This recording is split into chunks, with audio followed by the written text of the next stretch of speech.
जय गणेशाय नमः, जय माँ सरस्वती, जय माँ दुर्गे, जय माँ गंगामुखी। Force part 4। ठीक है, आप इस इंतजार में होइएगा कि आज सर बोले थे प्रेशर बताएंगे, प्रेशर होगा। नहीं, क्यों नहीं, सो सुनिए। प्रेशर में, प्रेशर पढ़ने के लिए हमको थ्रस्ट पढ़ना है। प्रेशर इज इक्वल टू होता है थ्रस्ट बाय एरिया। ठीक है, और थ्रस्ट किसको कहते हैं? नॉर्मल फोर्स माने परपेंडिकुलर फोर्स जो हुआ वह थ्रस्ट कहलाता है। ठीक है, यानी हमको फोर्स के बारे में जानना है। ठीक, और थ्रस्ट का जब हम थ्रस्ट पढ़ेंगे, प्रेशर पढ़ेंगे, तो हमको उसका यूनिट चाहिए, एसआई यूनिट, सीजीएस यूनिट, दोनों यूनिट चाहिए। ठीक, तो जब हमको दोनों यूनिट चाहिए तो यूनिट हम निकालेंगे कि फोर्स का एसआई यूनिट क्या है और सीजीएस यूनिट क्या है। ठीक, इसका मतलब फोर्स का आपको डिफिनीशन चाहिए। नहीं, फोर्स का डिफिनीशन हमको आएगा Newton second laws of motion में। तो Newton second laws of motion तो हम नहीं स्टार्ट कर सकते हैं, उसके लिए हमको क्या करना होगा? Newton first laws of motion में आना होगा। पहले हम Newton first laws of motion को पढ़ेंगे, तब Newton second laws of motion को पढ़ेंगे, तब उससे मेरा फोर्स का डिफिनीशन और फोर्स का क्या आएगा? यूनिट आएगा। नहीं, तब हम जाएंगे किसमें? प्रेशर। ठीक है, यानी आज हमको क्या पढ़ना होगा? Newton's first law of motion. ये मेरा आज का टॉपिक होगा। ठीक है, अब है कि पिछला दिन जो हम लोग किए थे फ्रिक्शन में, तो एक ही क्लास में पूरा किए थे बहुत हद तक। उसमें एक पॉइंट हम लोगों का छूटा हुआ है। ठीक है, एक पॉइंट छूटा हुआ है, उसका नाम है fluid friction. FLUID, fluid friction. आज आपको लिखना कुछ नहीं है। आज का जो क्लास है सिर्फ आराम से बैठ के सुनिए, बैठ के सुनिए, सो के नहीं सुनिए, और तन के बैठिए। जैसे यहाँ बैठते हैं क्लास में तन के, वैसे तन के बैठिए, एकदम 90 डिग्री पर इसको बनाए रखिए। ऐसे ऐसे ऐसे कीजिएगा, ऐसे कीजिएगा तो वो जो समझिएगा वो भी ऐसे ऐसे करके चला जाएगा। स्ट्रेट रहिएगा। ठीक है, आसानी से समझिए। जितना देर हम स्ट्रेट है कि नहीं, यही समझो, जितना देर तक हम स्ट्रेट हैं उतना ही देर तक आप स्ट्रेट रहो। क्या? चलिए, क्या बोल रहे थे हम? Fluid friction. पहले हमको फ्लूइड फ्रिक्शन पढ़ना है। तो फ्रिक्शन किसको कहते हैं ये तो आप समझ गए हुए हैं। अब फ्लूइड किसको बोलते हैं ये भी आपको पता है, लेकिन फिर एक बार हम बोल देते हैं आपको। फ्लूइड माने क्या? Substance that can flow, substance जो फ्लो करे। नहीं, कौन कौन? लिक्विड और गैस फ्लो करता है, इसीलिए लिक्विड और गैस को क्या बोलेंगे हम लोग? फ्लूइड। क्या बोलेंगे उसको? फ्लूइड। ठीक है, और हमको पढ़ना क्या है? Point fluid friction. ठीक है, कल हम लोग जितना एग्जाम्पल लिए थे, बैलगाड़ी का लिए थे, या हाथ रगड़ के दिखाए थे, या कॉपी पर कलम को रगड़ा के दिखाए थे, sliding friction, rolling friction, static friction बताए थे ना। तो उस सारा फ्रिक्शन जो था उससे ये फ्रिक्शन अलग है। नहीं, इसमें कहीं सॉलिड नहीं है, इसमें क्या है? लिक्विड और गैस है। ठीक है, क्या है? लिक्विड और गैस। तो इसका एग्जाम्पल कैसे लीजिएगा? उसमें तो स्लाइडिंग में था, कांटेक्ट फोर्स के कारण हो रहा था फ्रिक्शन। नहीं, और भी सोचिएगा कि हम जा रहे हैं रोड पर, उसमें भी फ्रिक्शन हो रहा है। सही बात है, हो रहा है। किसके साथ हो रहा है? एयर के साथ हो रहा है। तो यदि आप स्लो से चलते हैं, धीरे धीरे चलते हैं, तो उतना नहीं पता चलता है। अपना स्पीड आप बढ़ा देते हैं तब आपको पता चलता होगा। साइकिल पर जब स्पीड बना देता है, ज्यादा कर देता है, पता चलेगा। गाड़ी पर हम लोग चलते हैं, ज्यादा पता चलता है। नहीं, एक पढ़े थे हम लोग स्ट्रीम लाइन, नहीं शेप, स्ट्रीम लाइन शेप देखते होइएगा, हवाई जहाज का शेप, नहीं आगे नुकीला, पीछे नुकीला, बीच में चौड़ा रहता है। नाव का आप देखते होइएगा, इसको बोलते हैं हम लोग स्ट्रीम लाइन स्ट्रक्चर। जैसे जितना भी पक्षी है, देखो भगवान क्या किए हुए हैं, उसको उड़ना रहता है, कम फ्रिक्शन चाहिए, नहीं तो चोंच के तरफ क्या नुकीला होता है। ठीक, जैसे गाड़ी बनता है, 4 चक्का की जो गाड़ी है, तो अपना मारुति के देखो आगे ऐसे है, यानी उसमें फ्रिक्शन कम होगा। और जिसमें पूरा पूरी जैसे बस उसे पूरा लेके आया हुआ है, पूरा सरफेस बाहर का है, तो उसमें फ्रिक्शन क्या होगा, ज्यादा होगा। तो भाई किससे फ्रिक्शन हो रहा है उसका, किससे स्पीड कमेगा? यदि बस है पूरा ऊपर से नीचे एकदम सेम रहता है अगला पोर्शन, ठीक है, तो उसमें फ्रिक्शन ज्यादा होगा। और वहीं पर दूसरा एक गाड़ी है, मारुति है, जिसका इस प्रकार का शेप है, यानी उसमें क्या होगा, फ्रिक्शन कम होगा। क्या शेप पर डिपेंड किया, किस पर डिपेंड किया, शेप पर। उसके बाद स्पीड पर डिपेंड किया, नहीं। और तीसरा कि फ्लूइड क्या है, ये तो हम एयर में बताए, वाटर में भी हो सकता है, नहीं। तो फ्लूइड फ्रिक्शन किसको बोलेंगे, फ्रिक्शन इन फ्लूइड। फ्लूइड किसको बोलेंगे, लिक्विड और गैस, ठीक है। यह किस किस बात पर डिपेंड करेगा, स्पीड पर डिपेंड करेगा, एक बात। दूसरा बात और किस पर डिपेंड करेगा, स्पीड के बाद एक स्पीड हो गया, दूसरा कि वह लिक्विड है या गैस है, उसके नेचर पर डिपेंड किया, नहीं। एक स्पीड हो गया, एक उसका नेचर हो गया, और एक उसका शेप हो गया। 3 बात पर फ्लूइड फ्रिक्शन डिपेंड करेगा। तीनों का एग्जाम्पल आपके दिमाग में बैठ गया, नहीं बैठ गया? मान लो कि हम दुबले पतले हैं, ठीक है, हम जा रहे हैं रोड पर सीधा, तो मेरा फ्रिक्शन किसके साथ हो रहा है, एयर के साथ, नहीं।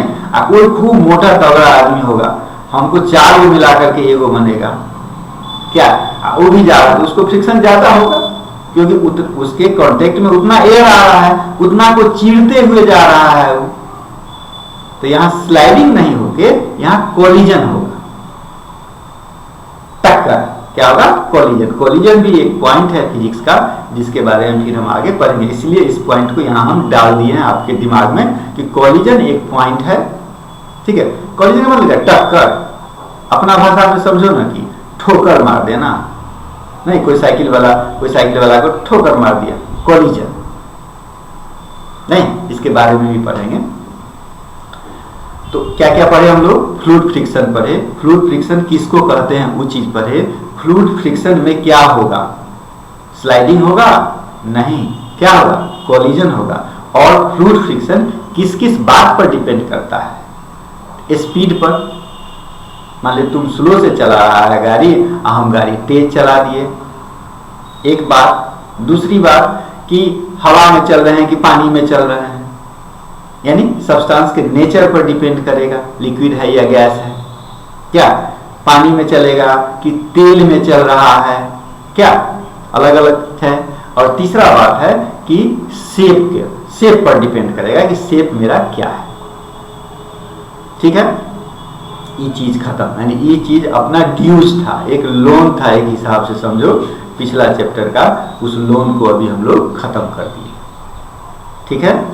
अब हम आ जाते हैं अपने पॉइंट पर। अपना पॉइंट क्या है, कहां बोले थे कि कहां से अब हमको स्टार्ट करना है, Newton's first law of motion से स्टार्ट करना है।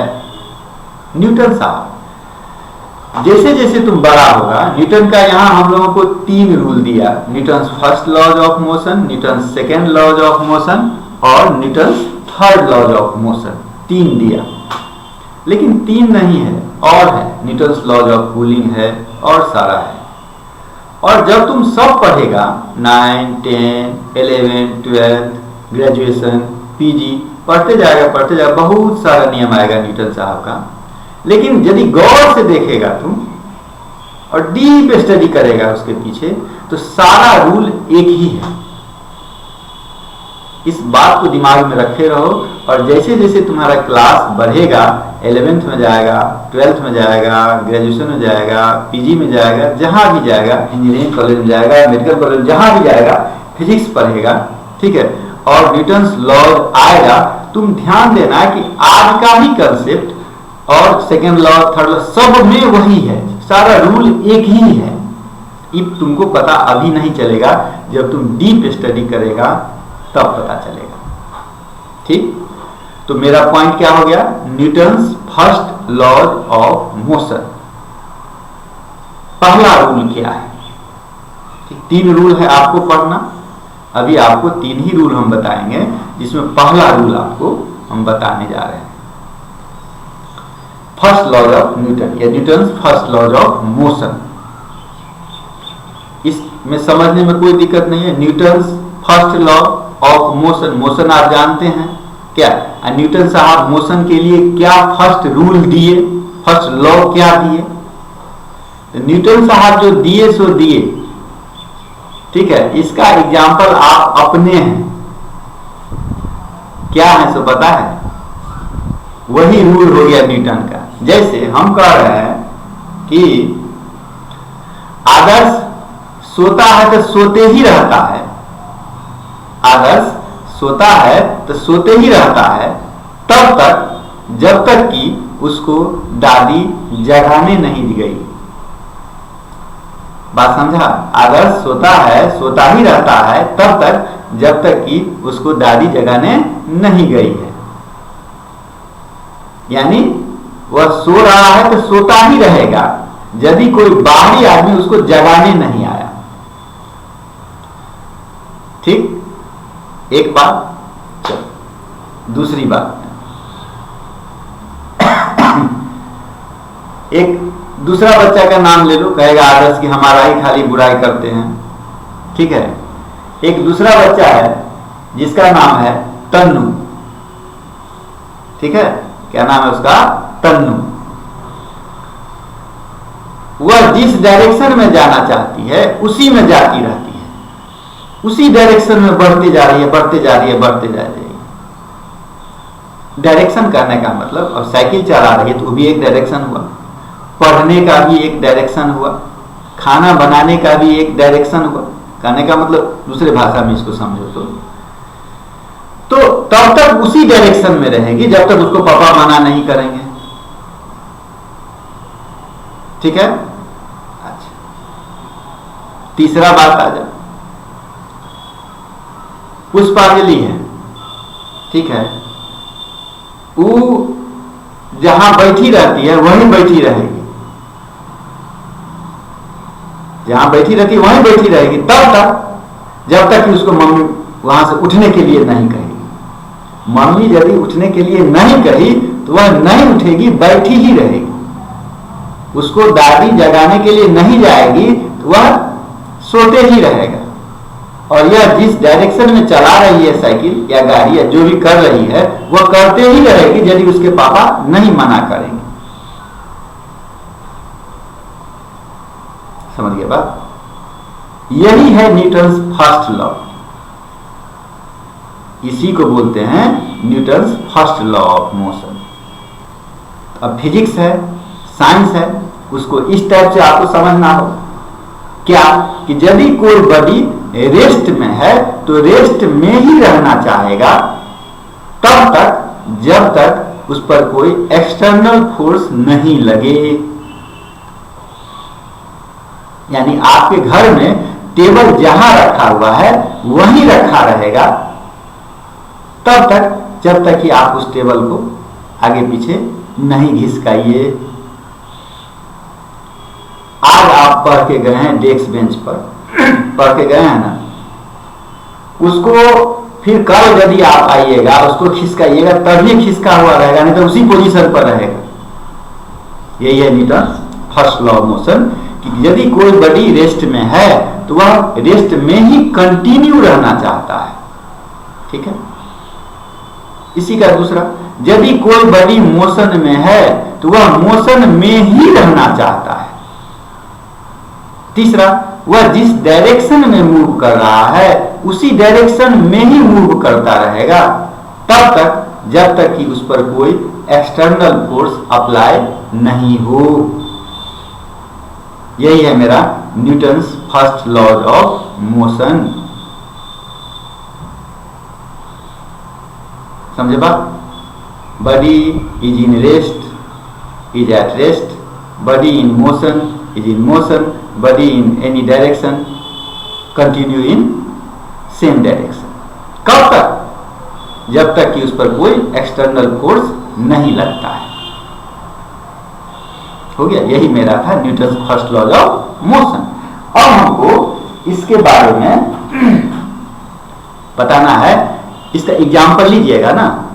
अब सबका अलग अलग एग्जाम्पल, हम तो आपको समझाने के लिए आदर्श का नाम ले लिए, पुष्पांजलि का नाम ले लिए, तन्नू का नाम ले लिए, ठीक है, आप समझ गए उस बात को, न्यूटन फर्स्ट लॉ आप समझ गए।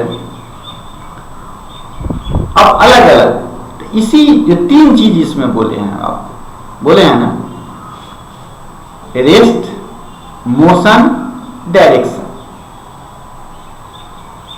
रेस्ट, मोशन और डायरेक्शन। अब इसके अंदर में चलिए, रेस्ट में है, रेस्ट में ही रहना चाहता है, मोशन में है, मोशन में ही रहना चाहता है, जिस डायरेक्शन में उसी डायरेक्शन में जाता रहेगा तब तक जब तक कोई एक्सटर्नल फोर्स नहीं लगे, ठीक है। यानी तो जिद हुआ इसका, नहीं जिद्दी कहिए इसको, क्या बात नहीं मानने वाला कहिए। तो फिजिक्स में तो हम जिद्दी नहीं कहेंगे, बात नहीं मानने वाला नहीं कहेंगे। तो यहां उसके लिए एक वर्ड का यूज हुआ, इनर्शिया। किस वर्ड का यूज हुआ? इनर्शिया, INERTIA, जिसको हिंदी में बोलते हैं जड़ता। क्या बोलते हैं इसको? जड़ता, जड़त्व, जड़ता, या क्या बोलते हैं? जड़त्व। माने क्या? टेंडेंसी, जिसमें है उसी में रहेगा, ठीक। तो इनर्शिया वर्ड आप जाने, तो inertia of rest, inertia of motion, inertia of direction. नहीं हो गया 3 चीज, inertia of rest, inertia of motion, inertia of direction. 3 type का है। यानी Newton first law of motion को आपने 3 पार्ट में बांट दिया। नहीं, इनर्शिया किस में? रेस्ट में। इनर्शिया किस में? डायरेक्शन में। और इनर्शिया किसका? क्या क्या बोल रहे हैं? एक छूट गया, रेस्ट, मोशन और क्या? डायरेक्शन।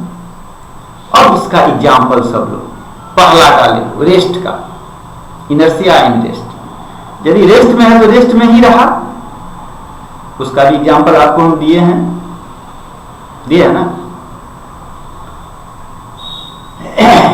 रेस्ट में ही रहना चाहेगा, गौर करो बात, रेस्ट में ही रहना चाहेगा, मोशन में नहीं आएगा तब तक जब तक कि उस पर कोई एक्सटर्नल फोर्स नहीं लगे। जैसे मान लो कि ग्लास है या कोई ऑब्जेक्ट है, या अपना इस एक्सपेरिमेंट को तुम ग्लासों में भी करके देख सकता है। एक ग्लास ले लो, उसके ऊपर में एक मोटा सा कूट ले लो, जैसे ग्लास है ना हम लोगों का, एक ग्लास है,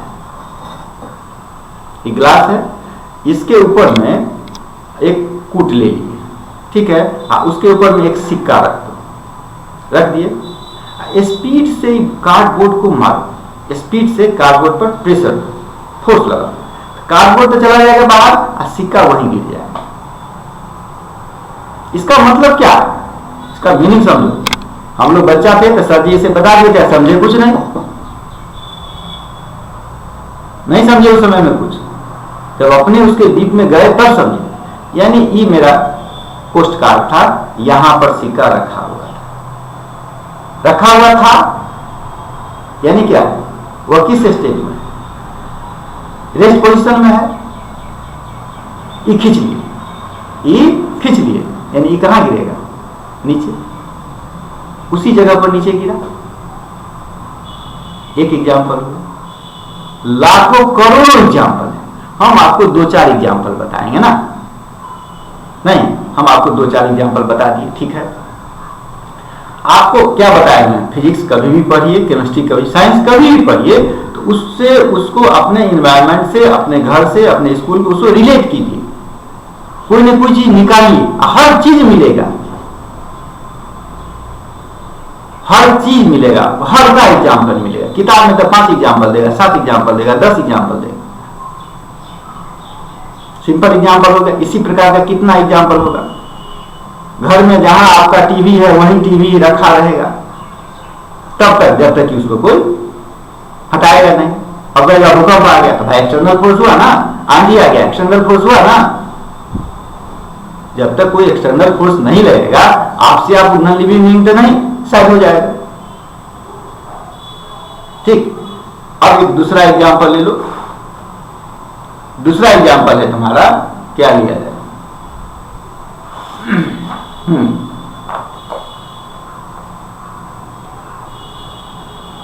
जैसे तुम कभी ट्रेन में जाता है या बस में जाता है, या साइकिले पर बैठा हुआ है,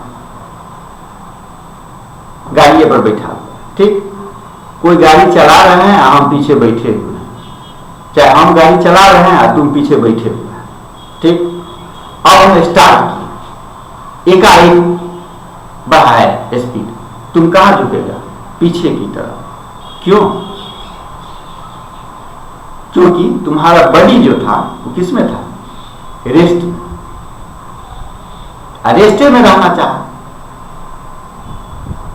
इधर क्या हो गया? मोशन में। यानी हम जहां थे, मेरा जो बॉडी का पोर्शन गाड़ी के कांटेक्ट में था, वो तो रेस्ट में रहना चाहेगा नहीं, जबकि गाड़ी किस में चली आई? मोशन में। हम कहां चले जाएंगे? पीछे, ठीक। रेस्ट का हो गया, यही डिफिनेशन, यही एग्जाम्पल फिर मोशन में चला जाएगा। कैसे? गाड़ी चल रही है, गाड़ी स्पीड में है, तो मेरा भी बॉडी क्या है? गाड़ी के साथ साथ स्पीड में है। एकाएक ब्रेक लगा दिया गया, गाड़ी रुकी, मेरा बॉडी मोशन में है, मोशन में रहना चाह रहा है, गाड़ी रुकी, इसलिए कहां है? आगे की ओर झुक जाएंगे। ये किस में चला जाएगा? Inertia in motion.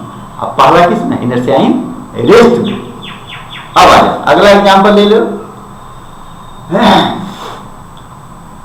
कंबल है, गड़ी है, बहुत दिन तक घर में रखा जाता है, तो देखता होगा दादी को, ठीक है, या दादा को, कि कंबल को कहीं पर टांग देते हैं। हम लोग नहीं टांग देते हैं उसको, एक डंडा से उसको पीटते रहते हैं। ये कंबल है मेरा, ठीक है, कहाँ गया भाई कंबल? ये मेरा कंबल है, ठीक। किसका फोटो आ गया बेटा? ये मेरा कंबल है, इसमें कहीं कहीं धूल कर जमा हुआ डस्ट पार्टिकल है। तो मान लो कि डस्ट पार्टिकल, या तो नहीं, ये डस्ट पार्टिकल है, ये सब डस्ट पार्टिकल है, ये सब डस्ट पार्टिकल है, ठीक है। यहां है, इसको यदि हम पीटे तो कंबल पीछे चला गया, कंबल पीछे चला गया, वो जो पार्टिकल है तो वही रहना चाहेगा, रहना चाहेगा, तो ये पार्टिकल यही रहना चाहेगा, ठीक है। ये चला गया पीछे, ठीक है, ये पार्टिकल यही, ये चला गया पीछे, यानी ये पार्टिकल यहां से क्या होगा? नीचे गिर जाएगा, क्योंकि नीचे में तो कुछ नहीं रहा, क्योंकि चला गया साइड। इस प्रकार से मेरा कंबल में जो धूलकण रहता है वो झड़ जाता है, ठीक। यहाँ हमको झाड़ना नहीं है, कंबल को नहीं धोना है, साफ करना है, हमको बताना है कि वो जो पार्टिकल था रेस्ट में था, वो रेस्ट में ही रहना चाहा, इसीलिए क्या हुआ? नीचे गिर गया। या सबसे अच्छा एग्जाम्पल, अभी तो बड़ी मजेदार एग्जाम्पल मिलेगा तुमको। आम का महीना है, ठीक, जाते हैं हम लोग, छोटा मोटा पेड़ आता है तो पेड़ को ही डोला देते हैं, नहीं तो किसी डाली को डोला दिए तो उसमें से आम क्या हुआ? नीचे गिर गया। क्यों भाई? एक तो पढ़े थे आप, ग्रेविटेशनल फोर्स से कारण नीचे गिर जाता है, हाँ, लेकिन यहां बात है टूटा क्यों? टूटा तब न गिरा कि मान लो कि ये मेरा क्या है? पेड़ का ब्रांच है, ये हमारा क्या है? पेड़ का ब्रांच है। ये मैंगो है, आम लटका हुआ है, लटका हुआ है ना, ठीक। आम जो लटका हुआ है तो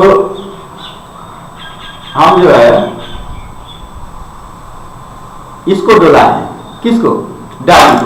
तो डाली को जो डलाएंगे तो यह नीचे गिर गया, तो नीचे गिर गया, क्यों गिर गया उसको पता है, ग्रेविटेशनल फोर्स के कारण। ऊपर नहीं गया, ऊपर नहीं गया, नीचे गिरा, उसका वो कारण है ड्यू टू ग्रेविटेशनल फोर्स। लेकिन ये आम क्या हुआ, यहां से चिटक गया।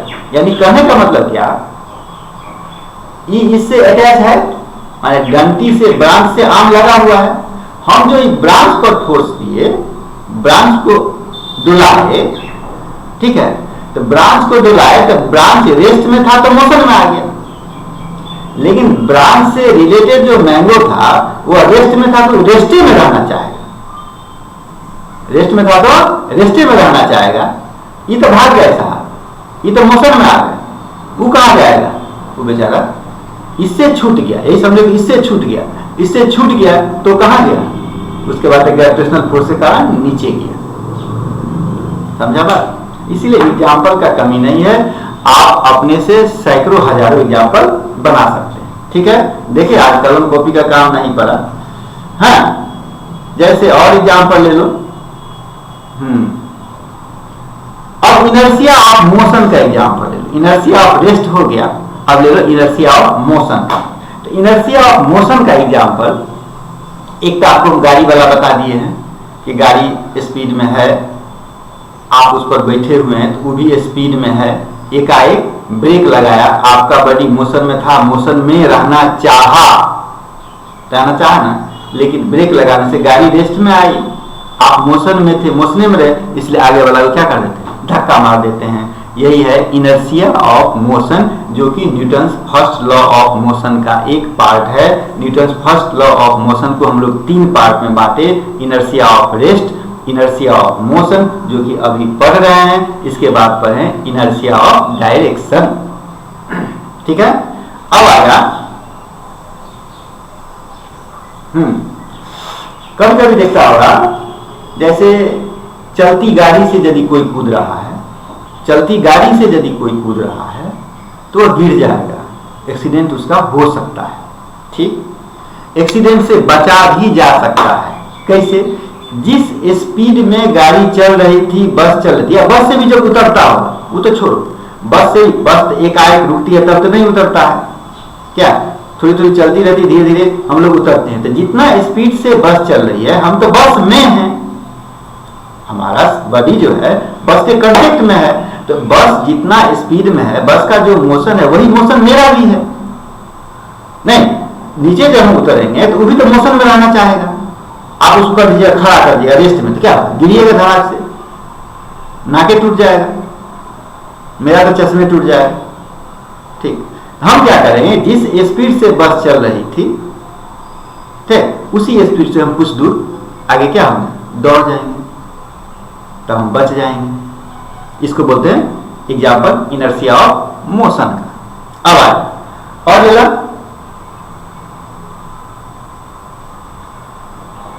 दूसरा एग्जाम्पल है, हाँ वो दे दिए। एथलीट सबको देखते हुइएगा, लंबा जंप जो लेगा उसके लिए खूब दूर से दौड़ के आता है ना। आपका बॉलर है ईशांत शर्मा, नहीं फास्ट बॉलर है, देखते हैं खूब दूर से आता है दौड़ के। ठीक, ये सब किसका हुआ, इनर्शिया ऑफ मोशन का एग्जाम्पल हुआ। टाइम देखिए लिखे नहीं तैयो बहुत टाइम हो गया। Inertia of motion, inertia of direction, यानी कि जिस डायरेक्शन में रहेगा उसी डायरेक्शन में जाना चाहता है तब तक जब तक उस पर कोई एक्सटर्नल फोर्स, जैसे आप साइकिल चला रहे हैं, एक ही डायरेक्शन में जाते रहिएगा, जाते रहिएगा, जाते रहिएगा। ठीक है, और आपका क्या होगा, जब तक कोई फोर्स नहीं लगा रहा है, क्या चेंज नहीं कर रहा, तब तक आपका डायरेक्शन चेंज नहीं हो रहा है। Inertia of rest, inertia of motion, और एग्जांपल लीजिएगा इनर्शिया ऑफ मोशन का। हो गया इनर्शिया ऑफ डायरेक्शन। इसके बाद हमारा जो पॉइंट आएगा वो आएगा आपको Newton's second law of motion. ठीक है, न्यूटन का सेकेंड लॉ ऑफ मोशन आ जाएगा। तो लिखने वाला काम तो आप कर सकते हैं, या हम कुछ कुछ इसमें लिख भी देंगे, ठीक है। तो आज तो नहीं है हुआ, आज तक काम मेरा टाइम है 30 मिनट का, 30 मिनट से हम लोग बढ़ रहे हैं आगे। आसानी से समझ गए होइएगा। इसके बाद आपके पास जो बुक अवेलेबल है उसको आप पढ़िए। न्यूटन फर्स्ट लॉ क्लियर हो जाएगा। नेक्स्ट डे हम लोग जाएंगे Newton second laws of motion में। जय मां बंगलामुखी। हाँ, इनर्शिया ऑफ मोशन आपका एक एग्जाम्पल छूट गया था, उसको डाल देना जरूरी है। इनर्शिया ऑफ मोशन, मान लीजिए आप कार में बैठे हुए हैं, अच्छा रहेगा कि आप कार में बैठे हुए हैं, आप कोई सर्कुलर पाथ है, कौन पाथ है? Circular path. कार स्पीड में है, इतना स्पीड में नहीं कि, समझ गया बात, स्पीड में है। तो तुम देखेगा कि यदि इधर जा रहा है, माने लेफ्ट यदि मूव किया तो तुम्हारा शरीर राइट में जा रहा है, यदि राइट मूव करता है तो तुम्हारा शरीर लेफ्ट में जा रहा है। क्यों? पहले तो तुम सीधा जा रहे थे, ठीक है, गाड़ी सीधे जा रही है, तुम्हारा भी बॉडी उससे कांटेक्ट में है, उसी मोशन में चल रहा है। गाड़ी एक आए क्या, जैसे यही ले लो, इसी को हम लेते हैं, ठीक है, ये मेरा गाड़ी हो गया, आई हम हो गए, चल रहे हैं स्पीड में।